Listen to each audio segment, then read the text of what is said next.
Hey guys, Matt with CJ Off-Road here. As many of you know, I just purchased a 2020 Gladiator Rubicon, and I'll be making a ton of modifications here on the page. But today I wanted to go over my top 3 first modifications that I'm going to be making to my Gladiator Rubicon, and why you should check out the same ones for yourself. Now, as many of you know, the Rubicon trim model is pretty much loaded out, and what I got in the Jeep was some larger screen, the leather seats, a lot of the options that you pretty much can deck out this thing and make it great on and off-road. But there are a couple things that I feel are lacking on this vehicle, and here at CJ's we offer some Mopar parts that can definitely help pick up that slack, and these are why I think these are the top 3 easiest modifications for your Gladiator, Rubicon, or any trim. Now, the first modification that we made was to add on the Mopar all-weather slush mats.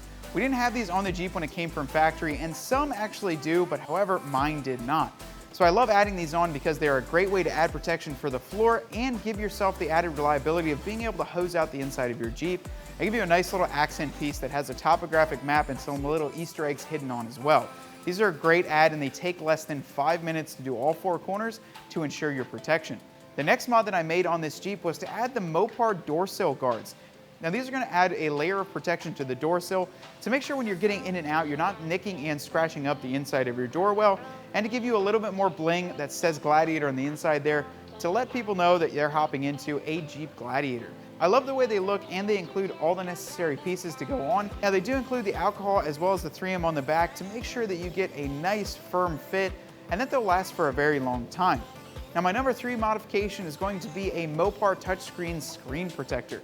This might not seem like a real hard modification, or any of these are really hard to make, but they're going to make life a lot easier, especially if you've got a brand new vehicle. You want to make sure you add these on the beginning to stay protected throughout the lifetime of the Jeep.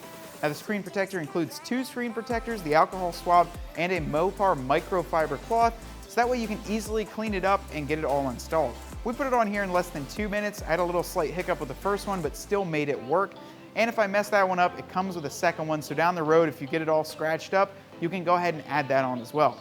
I'd highly recommend the Mopar kit because it is made by the vendor and won't affect any warranties on the radio. I definitely wouldn't cheap out on this. It's only $20, and you don't want to get one from Amazon or eBay and have it stick onto your radio or leave any glue or goop back behind there. Overall, guys, this is 3 simple modifications that I would highly recommend, and these are coming from my personal opinion as I've just picked up this Jeep 2 days ago.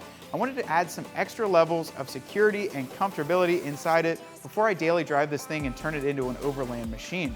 Until next time, guys, I hope you enjoyed this video, and for all your Jeep Gladiator and Wrangler content, be sure to stay locked on to CJ Off-Road.